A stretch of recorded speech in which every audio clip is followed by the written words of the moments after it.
So thank you all for coming. I'd like to start by first acknowledging the traditional owners of this land, the Ngunnawal people, and their elders past and present. And I'd also like to thank UC CIRI for inviting me to give this talk, as well as Institute for Global Governance Policy Analysis and Center for Deliberative Democracy for co-sponsoring this event. So today we're going to talk about secession. I actually don't think it's very controversial. I think it's perfectly reasonable, and I want to try to convince people of that today. Unfortunately, I can't really definitively say that there should be a right for secession in this case, and that the Australian government should support that right. It's very hard to do that. So what I'm going to try to do today is sort of explore the topic of secession and see, what sort of traction we can get towards those types of arguments from a very thin theory of secession. So first off, I want to say, when I talk about secession, I don't mean secession as a strategy to use as some sort of bargaining chip against the Australian government. I think that's a terrible idea. I'm not proposing anything like that. By secession, I mean full-on, straight-up state breaking. So taking territory that is a part of the Australian government and giving that territory over to the Indigenous peoples to form their own separate nation states.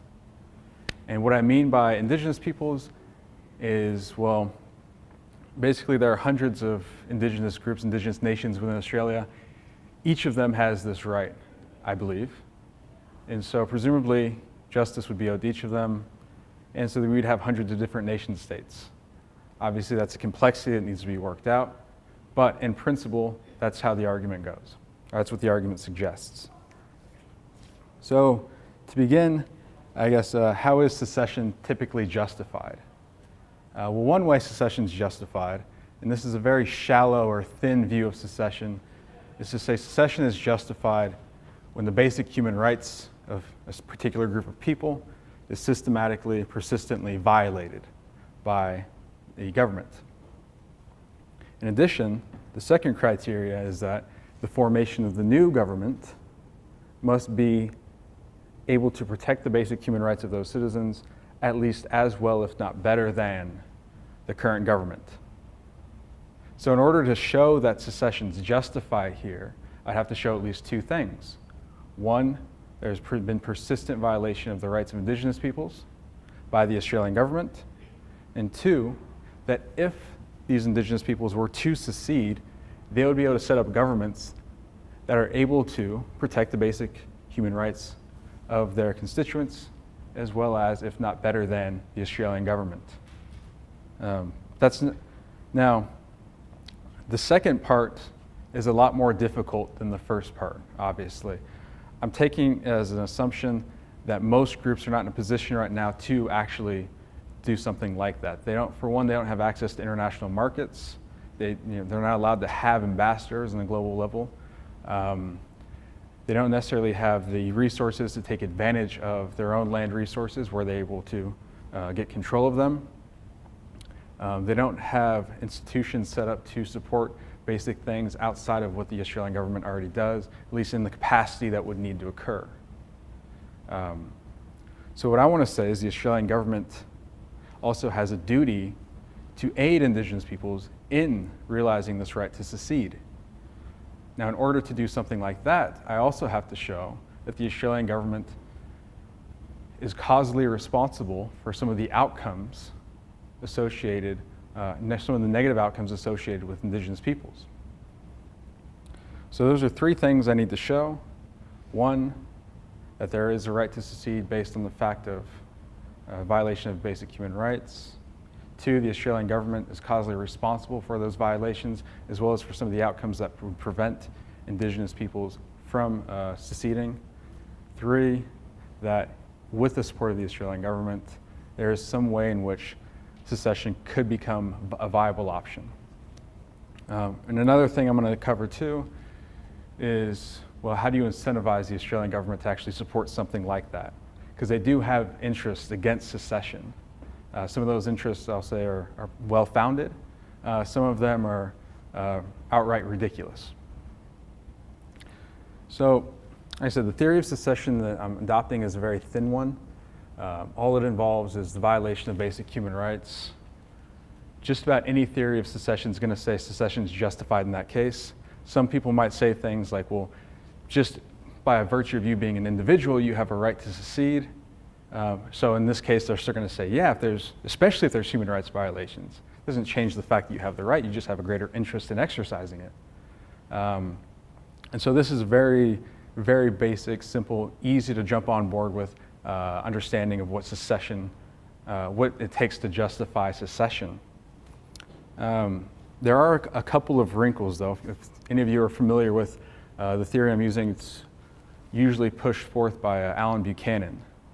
One of those wrinkles is it's a very liberal approach. It just takes basic human rights as individual rights. So you don't get anything like group rights at all associated with that, at least in any substantive sense. To the extent that there are group rights according to Buchanan, those group rights are important insofar as they protect the interests of individuals. There's also, and because I just want to go with Buchanan's theory here, I just want to point out a couple of other little difficulties with it. One being, he doesn't adequately, I think, take into account the effects of colonization. So one of the things that will come up later is, well, let's say the Australian government is able to reconcile and is able to rectify all of the wrongs it's caused, all the things it's done, and there's no more violations of human rights. According to Buchanan's theory, well then, Indigenous people would have no right to secede, then they'd have no claim against the Australian government. That seems counterintuitive to me, based just on the fact of, were that to occur, I still don't think Indigenous peoples would have any reason to trust the Australian government going forward, given the pattern of violence they've exhibited towards Indigenous peoples. But that being said, I'll start with the first thing, the case for secession. So there's four things I'm going to cover. First is the shifting policy strategies. So I'm not going to start with colonization for this. We're just going to go back roughly 120 odd years to the policy of protection the Australian government had. So the belief here was something, well, there's no nice way of putting it, right? Indigenous people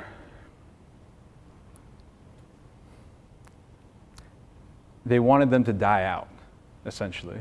And so but they wanted to protect the half castes, those who were half Indigenous, half white. They thought they were worth maybe saving. And so you actually had removal of those children from their homes as early as the late 1800s. Then you moved into, obviously, the policy of assimilation, which just ramped that up to a whole new level. You had the stolen generation during that period. Then you switch over to a policy of self-determination, roughly in the late 60s, early 70s, with Gough Whitlam. And then in the 90s, you get a policy of reconciliation. And then in mid-2000, early 2007, 8, 9, around there, you get this policy of recognition the Australian government's enacting. Now, on its face, it seems like it's a nice, things are getting better, you should say. But one of the issues with these shifting policies is that it makes it really, really difficult to set up self-governance or to set up any sort of stable community within these Indigenous societies. And the reason being is the rules are changing constantly on you. Once you get used to one set of rules, well then, that's over. Whole new policies, new set of rules, new set of rules, new set of rules. And that stymies growth, that stymies self-governance, doesn't really give people time to react. And I'm sure all of us are familiar with these things in our daily lives. If you work in any sort of corporation or any sort of area where there's policy involved, once the policies change, everything has to change. And that's happening on a large scale here. So the second thing I want to talk about, that's one issue. Another issue is, well, looking back at the crimes committed, the stolen generation, in which clear violations of basic human rights were undertaken by the Australian government against Indigenous peoples by forcibly going into homes, removing children from their families, breaking up these families. I don't think much needs to be said about that. It's just a clear violation of basic rights, right to privacy, right to family. It's it's clearly an awful thing. Jumping forward, to more recent examples, you have the Northern Territory Intervention, which was framed as an intervention to help the children in Northern Territory who were purportedly suffering from rampant abuse and assault, but was also used to justify the appropriation of Indigenous-owned property, which was subsequently sold to mining companies. So it's a bit like, if you're familiar with the US's agendas, like the Iraq War. We're going in there to justify, it's for democratic reasons, but there just happens to be all this oil and stuff over there we're kind of interested in. So whether or not intervention was justified there, it seems like the Australian government was using the Indigenous issue as a means of achieving some other political end. And that is troublesome. Because you're willing to go in there, justified or not, violate the rights of these peoples for some other political end. You're using people as a mere means, and that's a clear violation of basic human rights.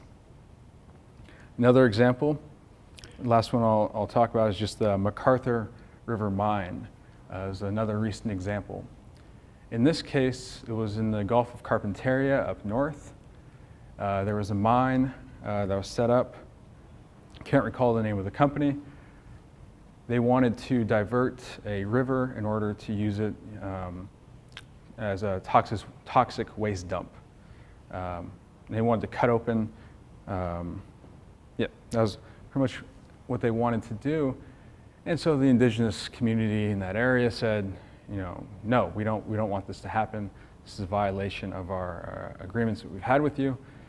And the High Court of Australia ruled in favor of the Indigenous group, which was like, good job, High Court of Australia.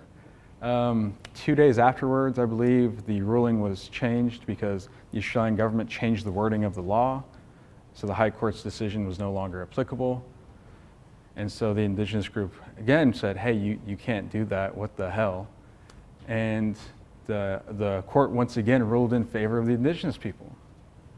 And yet again, the government said, nah, we're just gonna ignore that. And so the river was diverted. And now there have been reports in the past few years that the waste from that mine is seeping downstream into the water supply for the local Indigenous group. So there's another instance, the rights of Indigenous people on one hand, the economic interests of the government on the other, and it's clearly shown how that's being weighed. So with those basic things, all I want to establish is that the Australian government has, at least this is just over the past 100 or so years, consistently violated the basic human rights of Indigenous peoples, whether it be for political gain, or economic interests,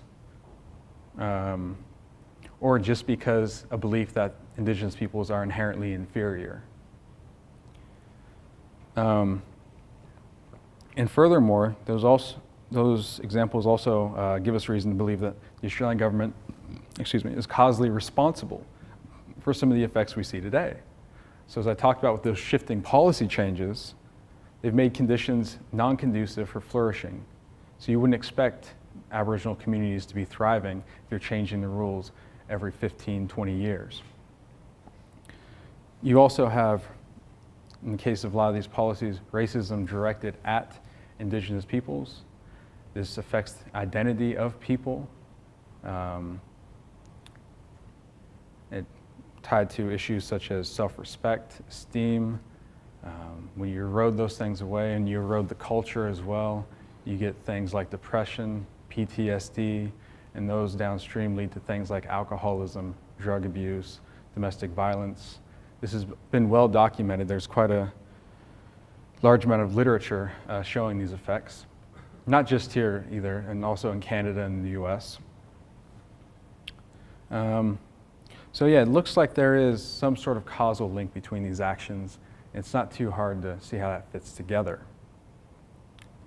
Now, so all I've at least gestured at, I wouldn't say I've shown these things conclusively, but I've gestured at the first two parts, One, that the Australian government has violated the basic rights, and two, that they're causally responsible. If those things are correct, then it looks like the Australian government does have a duty to rectify these wrongs. So that doesn't get you secession, right? That just says they have a duty to resolve what's happened here. So there are three possible strategies this could lead to. One of them being reconciliation.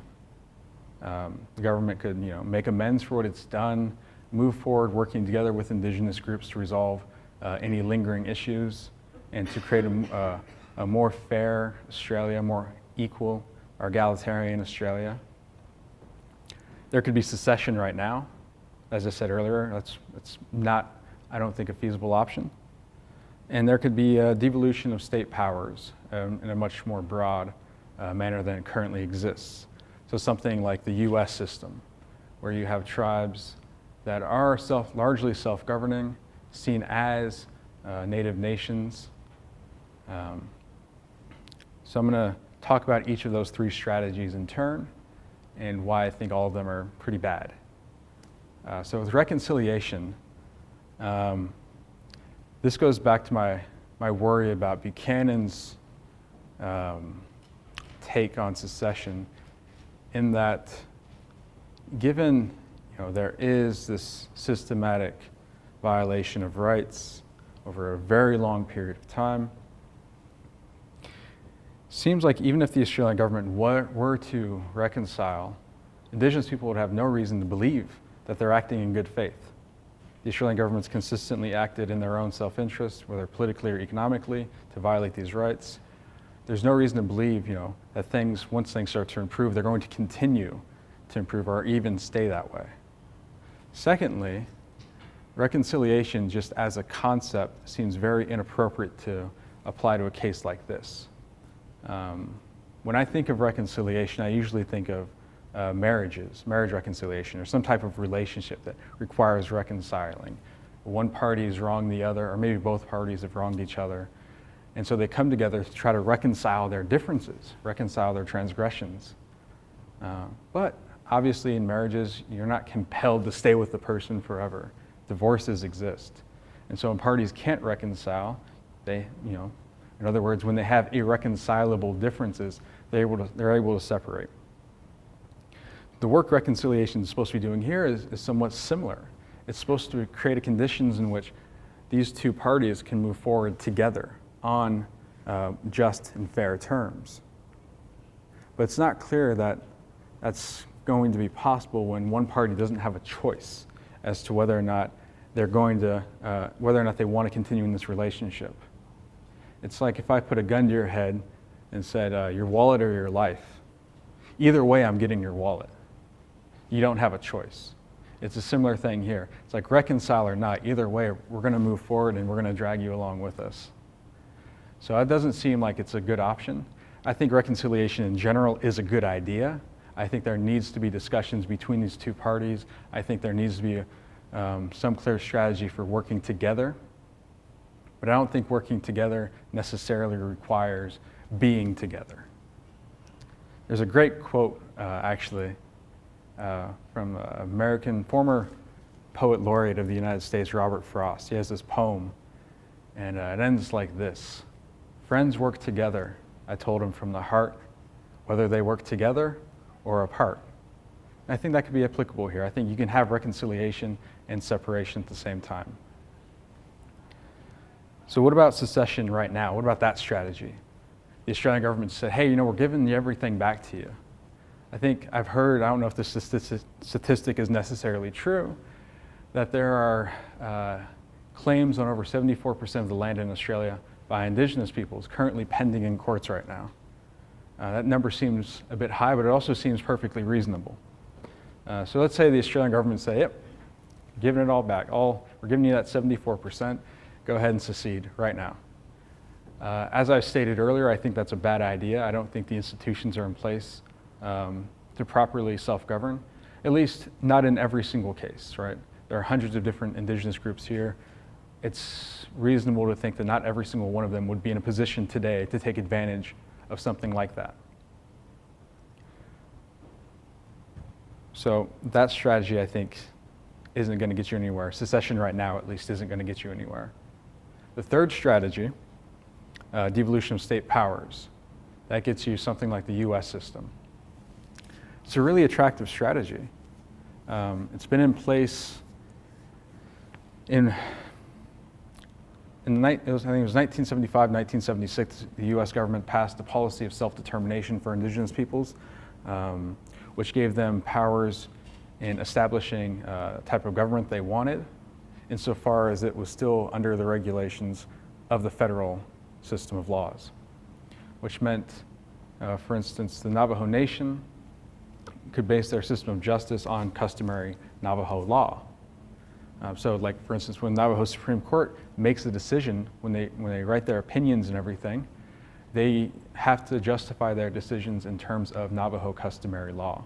When the Navajo Nation president gives a talk, and he's talking about policies and whatnot, he has to justify things in terms of Navajo customary law. That is not, the US government can't do anything about that.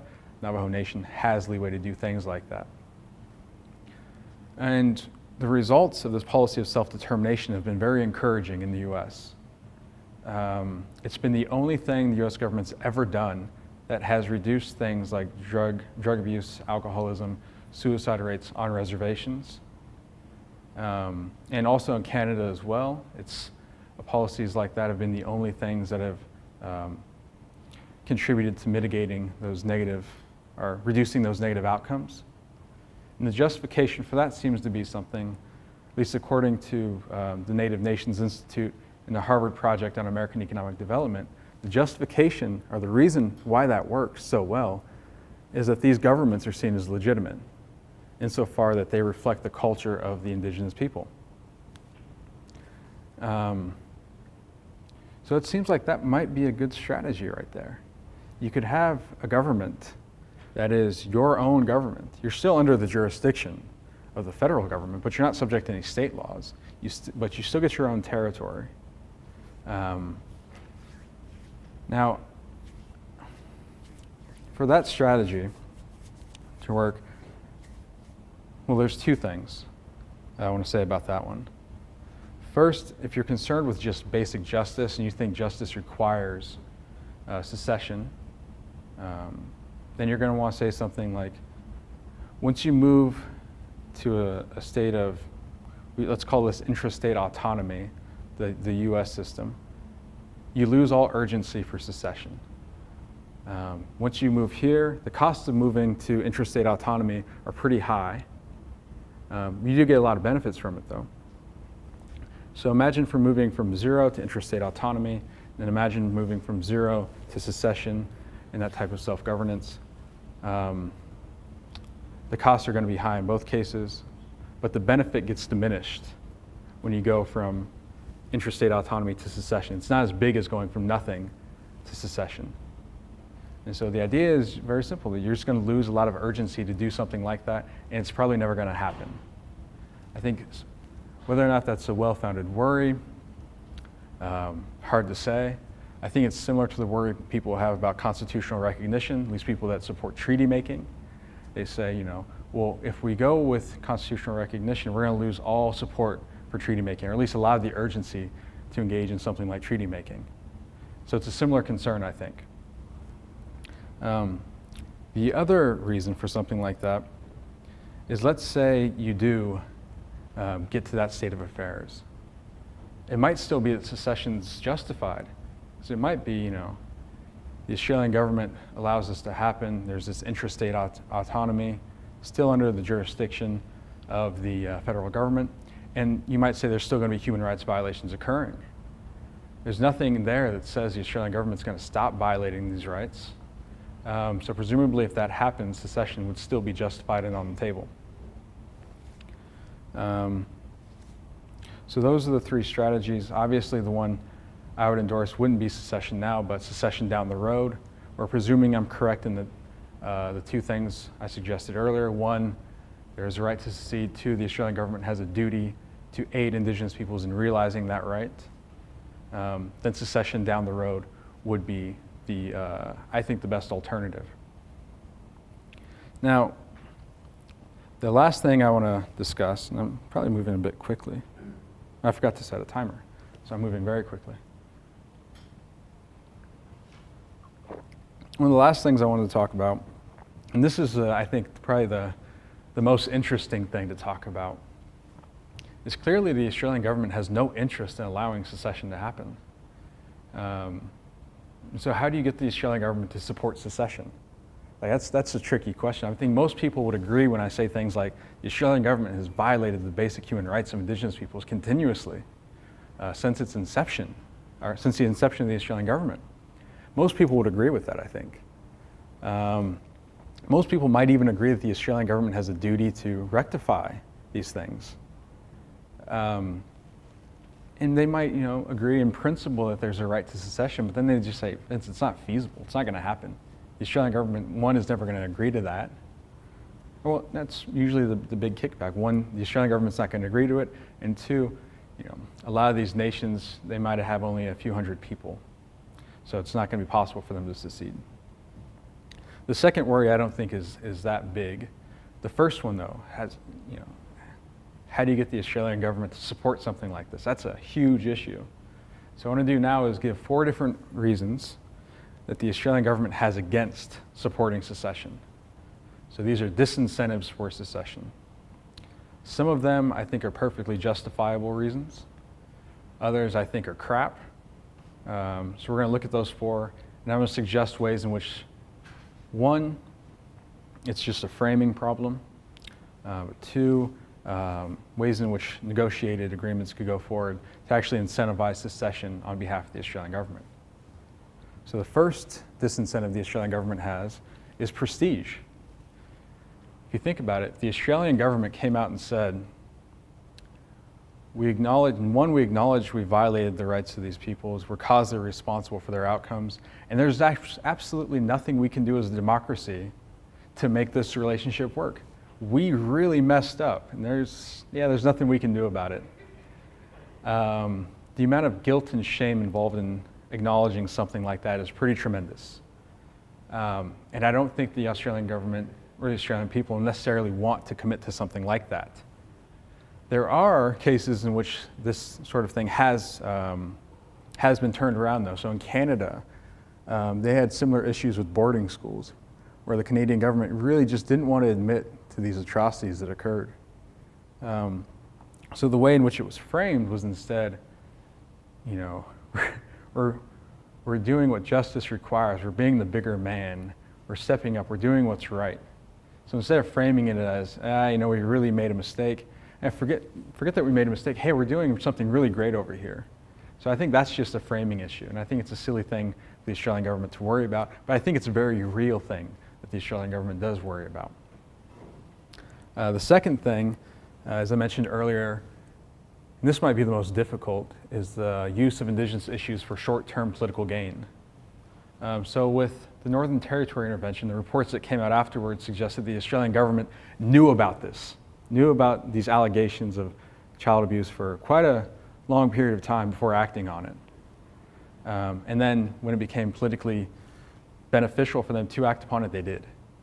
The reports recently with the Don Dale Center,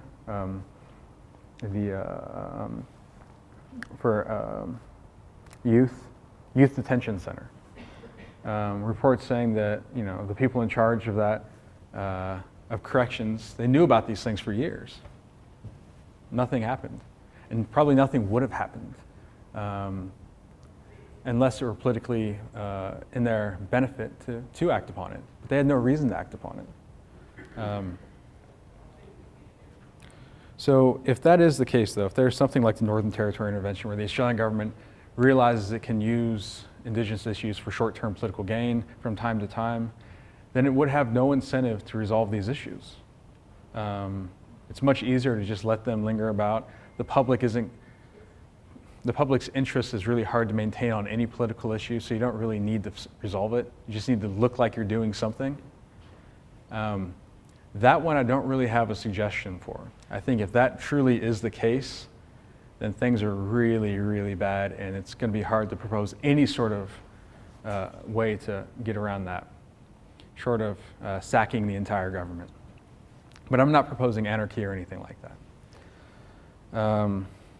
So one of the other concerns is the Australian government has a direct concern for its non-Indigenous citizens. So when we talk about secession, state breaking, we talk about the transfer of territory. Now, presumably there are non-Indigenous Australians who live on some of this territory that would be transferred. So in effect, you would be dispossessing them potentially of their property. That is a big concern. You don't want to rectify wrongs by creating new wrongs. That's not a very attractive strategy. It's one I think people would be very concerned about, and I think the Australian government would take very seriously. So how do you resolve something like that? There are several strategies you could take. One would be, let's say you have a family that's been living on I don't know, they have some farm on territory that's going to be given back to the Indigenous population there. You might use something like eminent domain. So we're going to give you fair value for this piece of property. You're going to get off. You're going to leave. This is something that every government uses. The U.S. has it in the Constitution. The Australian government uses it.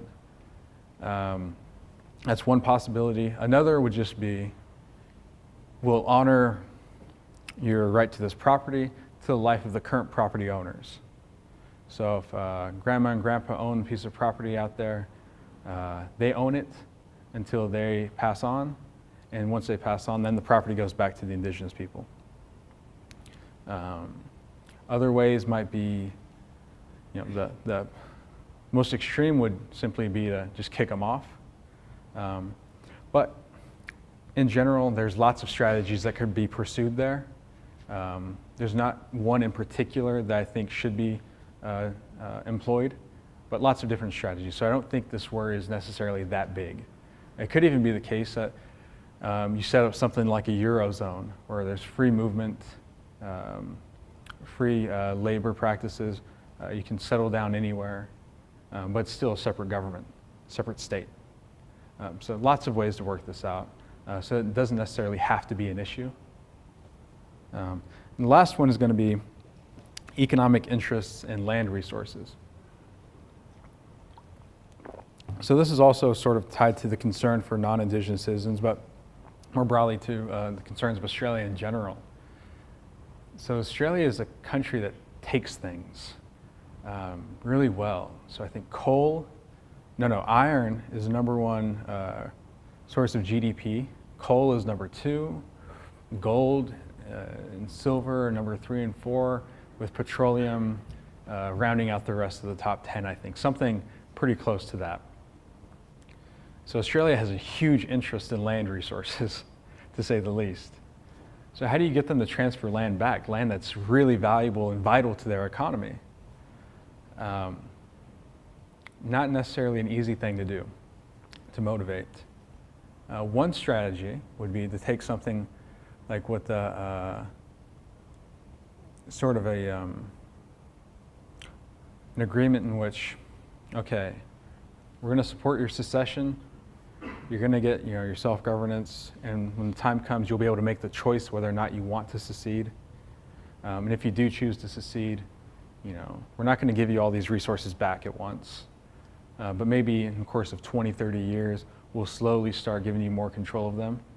And I think that's perfectly viable, especially in the case of coal, where the value of coal is dropping, and it's becoming less lucrative for the Australian government to have investments in that. And there's actually an example in the US, in the Navajo Nation, of something like this occurring. There's a coal mine on the Navajo Nation that the Navajo Nation bought, I think it was last year, for some ridiculous sum in the billions of dollars. They paid way too much for it. It barely operates. But what it signaled was a willingness to these private companies and government in general to say, okay, before there was no way in hell we'd be willing to give these resources back. Now, as we see the value of coal dropping, of these other fossil fuels dropping, we're more willing to let go of them.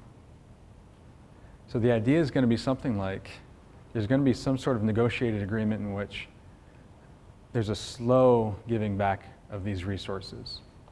It's not going to work in every case, but it's one way of looking at how you can sort of get the Australian government to get on board with giving back territory that has valuable minerals. So now, there's a lot more issues probably at stake. The Australian government, I'm sure, has other incentives for not allowing something like secession. But I don't think they're as pressing as the ones I've presented here. Maybe they are. And if people have other ideas for ones that are as pressing, if not more, or if they think these ones are ridiculous and they're not worries at all, I'd love to hear them. So now I'm just going to summarize what I've sort of gestured at. Like I said at the beginning, I can't give a concrete case for secession or for the duty to support secession. So what I wanted to just do is gesture at how the arguments could go if you just adopt this very basic and thin theory of secession. So the first part was just, is there a violation of basic human rights? Has it been consistent throughout and consistently applied, or a consistent violation of basic human rights of one particular group over a prolonged period of time? Answer to that looks like yes, absolutely. Second part, does the Australian government have a duty to aid secession? If so, you have to give some sort of causal explanation that the Australian government's responsible for a lot of the bad outcomes in Indigenous communities today. Answer to that also looks like yes. So given that the Australian government has a duty to support secession, the last thing needed to be something like, well, if Indigenous nations, Indigenous peoples were to secede, could they establish nation states that were at least as good, if not better, than the Australian government at protecting the basic human rights of their citizens? This isn't something that could occur overnight. I said it will take the full support of the Australian government in order for something like that to become feasible, I think, at least in most cases. And so to sort of address that, you have to ask, well, what incentives does the Australian government have in supporting something like this? And so I've talked about some disincentives they have and how you might turn those around. And if that is possible, then it looks like secession would become feasible. And so it seems like if I'm right on all these accounts, that should be a strategy that's being pursued. And with that, I'll end. Thank you.